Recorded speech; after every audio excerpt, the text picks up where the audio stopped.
I'm streaming the poker game here, and I have a podcast going in my headset, and then that is like an audiobook.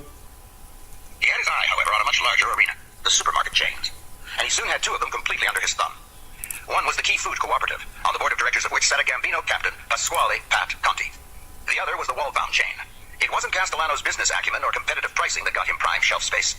When the immensely wealthy owner of the Waldbaum chain that bore his name was asked by a presidential commission on organized crime how he could have knuckled under to the mafia, he replied, "Don't forget, I have a wife and children." Paul had turned over Dial's day-to-day operations to two of his sons, Paul Jr. and Joseph. Because his long-range goal was legitimacy, neither son was inducted into Cosa Nostra, nor was a third son, Philip, whom he set up in a Staten Island cement company, Scaramix. Dial's amazing success didn't require analysis by business school academics. Should an independent butcher complain about Dial's prices, the upshot was no deliveries from Dial or anyone else. If, say, a poultry producer elected not to use Dial, he would soon find that his chickens were missing from supermarket displays and promotions. And if supermarkets did not go along with Dial's recommendations, I'll tell them that they still owe 80% of their winnings. Relationship with Paul Castellano. No extortion threats per se were made. They didn't have to be. As in the garment industry, I'm it was a fact of taking life, over and in end, the cost gambling was simply passed on racket to the consumer. here. In 1976, Dial had approached America's chicken king, Frank Perdue, about distributing his product in New York. Perdue refused. Perdue later told FBI agents that the reason he I don't know gave how to was that even he simply spell didn't that have name. enough chickens to go around. Within a year, however, Perdue was in business with Dial. He explained to the FBI that he'd checked around. Joe and Paul Jr. seemed like honest, hard-working guys, he said. It didn't have anything to do with the problems you were having getting your chickens promoted in the Waldbaums and Key Food chains? Agent Joe O'Brien asked Perdue. Look, Perdue said, business is business. If you're asking me, was there coercion? Were there threats? The answer is absolutely not. But Perdue would discover that Castellano had a long memory. Perdue subsequently had severe union problems. His processing plant in Virginia was non-union, and the United Food and Commercial Workers Union began an all-out boycott campaign against his chickens. Even the Dial connection didn't seem to help him in the supermarkets. He admitted to the FBI that he turned to Castellano directly to get the union off my back. How, Perdue was asked, was Castellano supposed to help him? Because, he told O'Brien, he's the godfather. Perdue was non-committal about any aid he got from Castellano regarding his union troubles, and in the end, after a lengthy and acrimonious fight, the Virginia plant voted to remain non-union. But, said Sammy, Castellano had turned him down flat. Paul told him that when he first had tried to buy Perdue's chickens, Perdue said he didn't want to do no business with a gangster. You come to me for this. What makes you think that I can control the union? I think you got the wrong guy. When it came out in the papers and stuff, it sounded like Paul was trying to shake Perdue down, but that wasn't true. Perdue was being the cute, scheming businessman looking for union favors. I think Paul could have benefited from this if he wanted, but he didn't. Paul didn't sit for this Perdue. He threw him out. Now, 20-odd years after Appalachian, Castellano received his captains at the mansion. Joe N. Gallo, the family consigliere, was in regular attendance, and as always, Bellotti was ever present. The underboss, Neil Della Croce, was not. If Castellano was literally king of the hill, Della Croce remained in the valley, holding forth at the Ravenite Social Club on Mulberry Street. Castellano would preside over these meetings, usually at a large table in his massive kitchen. There, I've invested $60,000 $60,000 interests in the Brooklyn docks, the garment industry, the marketing of pornographic films, magazines, and books, produce and meat wholesale distribution, garbage collection, road building contracts, Italian bread distribution, linen and liquor service to restaurants and nightclubs, trucking, payola and the promotion of records, stock frauds, fraudulent bankruptcies, the family's participation in the bid rigging of concrete pouring contracts in which no work could begin on any contract in New York worth more than $2 million without Cosa Nostra approval, and the family's hold over various locals of the building trades unions, including the painters, carpenters, laborers, mason tenders, and the teamsters. Paul just loved construction, Sammy said. That was his true pet, the construction industry. Over time, as Sammy's involvement in construction grew, an aging Toto Orello, clearly headed toward retirement, advised him that in construction matters, he should deal directly with the boss. Sammy would often find Castellano seated on a balcony of the White House, in his robe and slippers, reading the New York Times and the Wall Street Journal. I thought he was the best thing since sliced bread, Sammy said. He was smart, business-wise. He knew how to control people. He was a genius at it. He had that mannerism, that way about him. He was extremely articulate. Matter of fact, Fat Tony Salerno from the Genovese family once was at a meeting we had. Fat Tony was listening to him and he said, "Paul, you talk so beautiful. I wish I could talk like that." So he was very, very articulate, very, very smart, very, very rich, and he looked to So be I've very, very invested fair. $100,000, and then here's now The a only thing was that $200,000 he wasn't a gangster, investment. and he didn't understand gangsters. He didn't understand what the fuck it was to be broke, to have to go out and rob and do certain things. He didn't understand what a gangster was all about, obviously. I mean, he didn't really understand gangsters like John Gotti and Angie Ruggiero, or me, or Frank DeChico. Anybody who's a real hoodlum or gangster in that sense of the word. Like for Paul, John Gotti was into hijacking. He was a thug. But you can't be a thug forever if you want to get ahead. Somewhere along the line, you have to learn to be a racketeer as well. You can be both.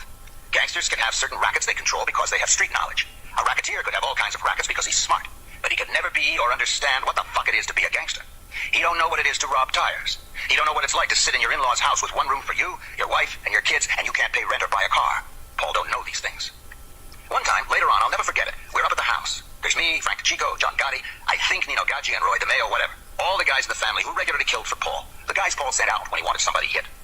And Paul says, you know who the true tough guys are? I think Frankie was the one who says, who, Paul? He says, the cops. They go on these domestic disputes and things, and they never know what they're up against. You could have heard a pin drop. He's telling this to us.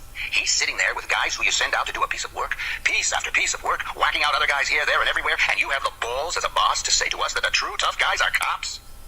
As we walked out, Roy DeMeo, the guy who killed Paul's daughter's boyfriend because Paul asked him to, said, next time he's got a hit, he should send in the fucking cops. Paul was so out of it, saying a true tough guy is really a cop. That's not a gangster talking. You don't tell a gangster something like that. Maybe Paul thought it was a big deal for a cop to go in with 30,000 other cops and helicopters and SWAT teams because he don't know what it's like to kick in a door and go in shooting without a bulletproof vest and without all that training. Cops were our enemy. Gangsters would never consider the enemy better than them or more ballsy. I mean, cops got a license to carry a gun. They got radios. In 3 fucking minutes, you're not fighting one cop, you're fighting all of them. They've got the whole government, everybody, on their side. When I broke my ankle with that biker, the first thing out of Paul's mouth was, Sammy, what were you doing in there? You're a made guy. You don't belong in those clubs anymore. This is beneath you. I said, Paul, it's my club. I'm trying to put things together. I was dead broke. I'm starting to make a living there. I'm making sure things run right. Now, I'm supposed to be a racketeer. Paul wants me to be a racketeer, but I'm still a gangster in my heart. I'm a gangster in every inch of my body. I not only own this club, but I'm every fucking thing in it, in the middle of everything. Paul don't know what that is. He never went through major hard times. He started out as a butcher in his father's shop, and then they started branching out. He was extremely wealthy right off. He was a captain for like 100 years. He was a captain under Anastasia. He never knew what it was really like to go out and rob. What it was like when I would come home and look at my wife and have to say, Deb, what's the matter? And it'd be that the landlord called again. Son of a bitch. $300 is due on the rent and I couldn't pay it. I gotta figure out what I can do. I don't want to take out another fucking loan because I know sooner or later with all these loans that I'm going to have to go rob again to pay them off. That's the cycle you get into. Paul has no idea what it's like to break open the piggy bank of one of your kids to eat. What we would eat was that fucking pasta with regatta night after night. It's not that I didn't like it, but every fucking night. I remember I'd come home and say, no more regatta, please. Deb would say, no, tonight I made pasta with garlic and oil. And I'd say, oh boy, that's good, that's great. You know what I mean? Paul never knew what that was like. That's what Paul's downfall was. He didn't have enough gangster in him. Even with Frankie DeChico, when there was a business partnership we wanted to go in, Paul says, Frankie's a gambler. He's a street dog, Sammy. This was Paul's mentality. As time went on in mob matters, he went with decisions that were more and this more reminds me of that Kenny Rogers song, The Gambler. Frankie DeChico close by and listen to him. What was going on? Maybe. I thought of some alternative ways like I said, we thought he was the best thing to since talk sliced bread. about that One song. thing, I learned a lot from him. In business and construction, he knew what he was doing. And As a it was, businessman, he was a genius. And when you got into construction like I did, you were right in with him. But if you weren't making money for him, he'd see you every once in a while and he'd be, courteous and stuff, and that was it. It was weird. The more I was in construction, the more Paul got interested in me. At this point, I've invested guy I really was, business-wise. almost I guess he liked what he saw because he started calling me in more and more. $400,000. I wasn't out controlling anything for him. It wasn't like I was his guy. I was one of his errand boys, whatever you want to call it. There were a bunch of us. He would use Tony Bellotti, Frankie DeChico, myself, Funzy Mosca, even this Joe Watts, Joe the German, who could only be an associate because only his mother was Italian. Whenever Paul felt he could use one of us, he'd call us in. There'd be a beef with the carpenters on a drywall job, and Paul would say that Sammy's doing drywall with Vinny DiNapoli and the Genovese people who control the carpenters. So he'd send for me to straighten this out with Vinny. When he wanted to use Funzy Mosca for messages and whatnot, he used him. The more he used me in different areas, different things, the more we worked together. To jump ahead, down the line I did a hot job for minority housing, and I had with me this contractor. I knew Paul was always complaining about taxes, all the taxes he had to pay. And in these negotiations with the contractor, I asked, who's buying the shelter? Oh, he says, I didn't sell it yet. How about I show it to Paul, I said. Paul just loved it. I thought the shelter was going strictly to him, but he put in with him his sons, and Tony Gambino, and Robert DiBernardo, who handled the Teamsters and ran the pornography. This contractor went nuts. Look at all these names, he said. He was sick. What did you do to me? Sammy, my God, this is going to ruin me. The feds are going to be all over me. I started laughing. He says, yeah, Sammy, you can laugh, but I sold this shelter. The government's going to be right into my office. I'm going to turn off the stream.